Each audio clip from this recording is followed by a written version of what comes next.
Hey everybody, Moses here.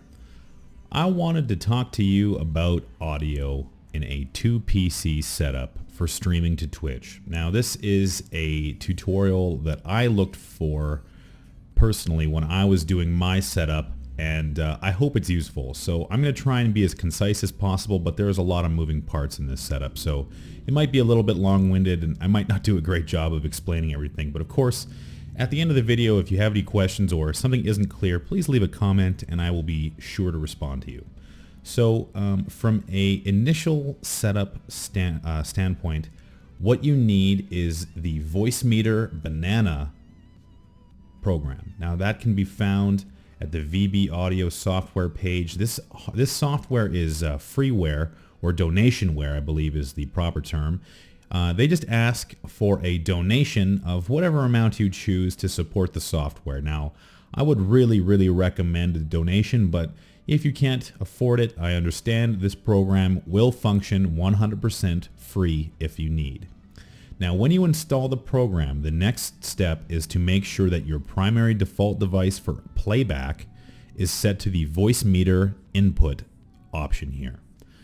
Primarily, it is important to have your default device set as your microphone in recording. Now, you might think that you would want to set it as the output, but that is not the case. You want to set it as your microphone. Now, inside the program, there are three sections that are important. You have your hardware inputs, which would be your microphone, which you can select from this drop-down, which you can see I've done here. I'm using the AT2020 USB Plus microphone. And you have other hardware inputs here as well. Say you have a second microphone or some other input device that requires sound recording. And then you have your virtual inputs, which would be your desktop audio being selected here. So desktop audio such as game sound, browser for YouTube, whatever you happen to be playing through your speakers, or your default input would be coming in here. Now there's also the auxiliary input, which we'll get to secondarily, but the aux input can be utilized for things like Skype, TeamSpeak, Discord, whatever you want to have your communications. That's generally the recommended setup here. Now you can hear that I have my music playing through that, but we'll get to that in a minute. Now on the right side, you're going to have your hardware output section. Now this is also critically important. A1 should be selected to your primary output device. So my headphones run through an optical jack and into a digital audio converter. So the optical output is my primary selection for my output, so I can hear everything through my headphones. Now, as you look at the bars inside the hardware and virtual inputs, you'll notice that A1 is selected, and that makes it so I can hear my microphone through my headphones, as well as all my desktop and game audio through my headphones.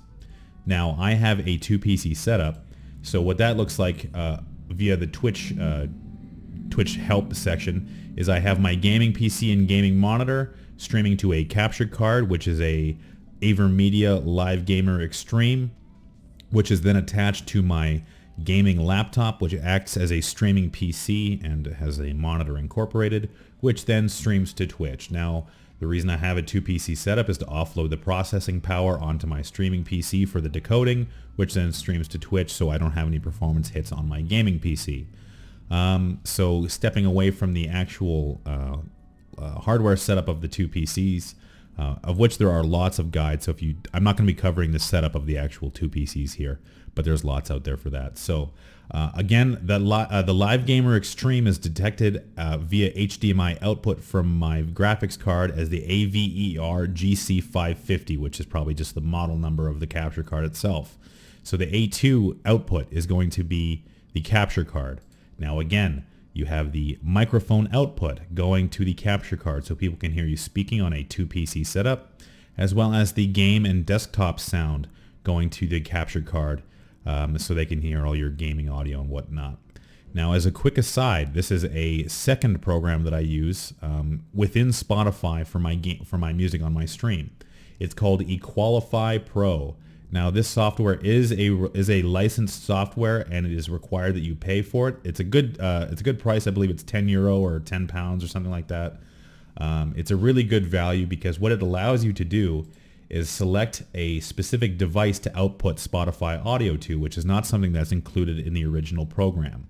Now I have mine set to the aux input, and that's so I can have music audio playing beneath my microphone at all times, and due to the nature of the software, I can have it so I don't have it coming through my headphones. So I can play music on the base of my Twitch stream without having the music necessarily going through my headphones if I'm playing a game such as PlayerUnknown Battlegrounds, H1Z1, Counter-Strike, anything that requires a high level of audio fidelity and basically demands no music in the background because it would be muffling important audio.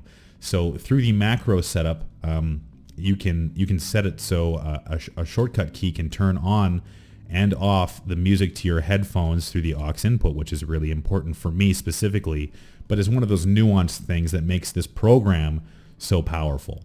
Now, one thing to note as well, you can do some light audio changes to your microphone and how it sounds.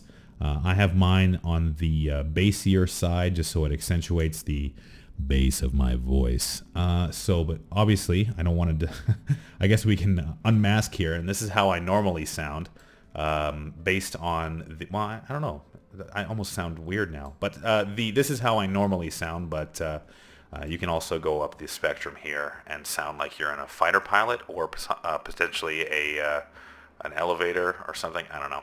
But there's all sorts of wacky stuff you can do with your you can mess around with this as much as you want. But for me, I like this setting right here, so I just kind of leave it right there. And I wouldn't mess around with this too much because I've broken my audio setup a couple of times. But ultimately, this program is very, very flexible. So one thing to note, if you do what I do, which is record via shadow play, so you don't, if I wanted to record gameplay without my face being attached to it through Twitch, what you don't want to do is have the virtual input doubling up on the virtual output as well, because if anything is recording from the output, it's going to create a bit of a loop. So that's just something too. If you find that you're trying to record gameplay and you're having an echo on your sounds, it's probably because you have the audio going through the output twice, because the output will select anyway. You understand this B1 right here. This is all of these B1s are outputting to the voice meter output section here. So if I turn this off, you're not going to be able to hear the music anymore. Similarly with you won't be able to hear me anymore if I so that's the general overview of the 2PC setup with voicemeeter Banana. Now, I think there is a lot to go into with this program that I can't cover for the sake of time. I just wanted to show you guys how I have my audio set up and really to promote this great program. So I really encourage you 2PC streamers out there to use this program. It's extremely powerful, and with some modifications you can have it so all of your audio and even your microphone mute can be controlled with the keyboard, and really makes it for an easier life while streaming to Twitch. So that's it for now.